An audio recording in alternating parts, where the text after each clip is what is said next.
इतिहास की पहली पुस्तक 10वां अध्याय। कुल वचन 14। दाऊद का अभिषेक, शाऊल की मृत्यु।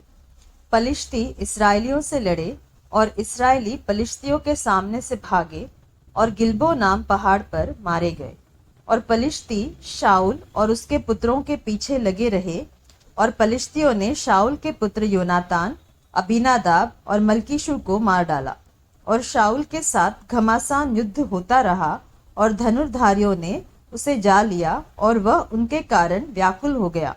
तब शाऊल ने अपने हथियार ढोने वाले से कहा, अपनी तलवार खींचकर मुझे भोंक दे, कहीं ऐसा न हो कि वे खतना रहित लोग आकर मेरी ठट्टा करें।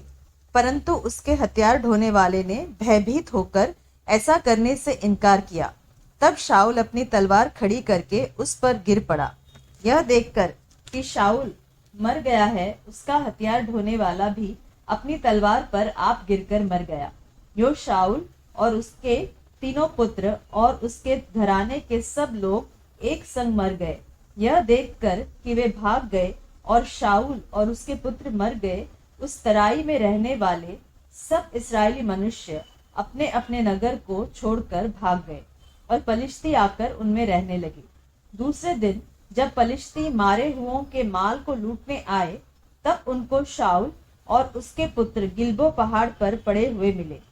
तब उन्होंने उसके वस्त्रों को उतार उसका सिर और हथियार ले लिया और पलिश्तियों के देश के सब स्थानों में दूतों को इसलिए भेजा कि उनके देवताओं और साधारण लोगों में यह शुभ समाचार देते जाए।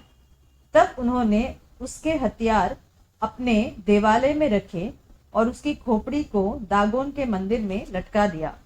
जब गिलाद के याबेश के सब लोगों ने सुना कि पलिश्तियों ने शाऊल से क्या क्या किया है, तब सब शूरवीर चले और शाऊल और उसके पुत्रों की लोथें उठाकर याबेश में ले आए और उनकी हड्डियों को याबेश में एक बांज वृक्ष के तले गाड़ दिया और 7 दिन तक अनशन किया।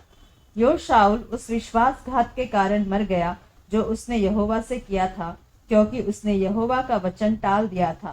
फिर उसने भूत सिद्धि करने वाली से पूछकर सम्मति ली थी। उसने यहोवा से न पूछा था, इसलिए यहोवा ने उसे मारकर राज्य को इशै के पुत्र दाऊद को दे दिया।